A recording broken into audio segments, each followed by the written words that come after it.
Kung may tinanim, may aanihin. Lagi nating naririnig ang kasabihan na ito mula sa pagkabata. Sa wikang Ingles, naririnig din natin, what you sow is what you reap.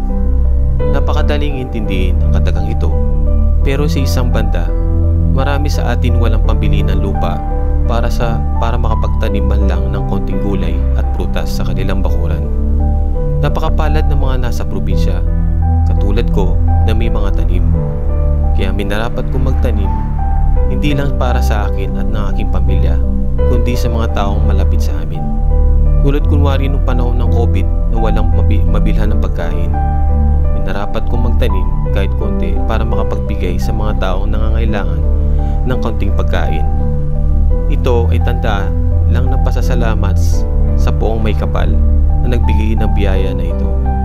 Gumawa tayo ng mabuti, hindi dahil sa umaasa tayo ng kabutihan na babalik sa atin, kundi dahil sa ito ay mabuti at aasahan natin ay ito ay dadami at siguradong makakabalik sa atin.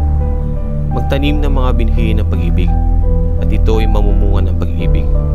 Tulad ng puno na ito, isang bunga lang tinanim pero maraming bunga ang binigay ng Panginoon.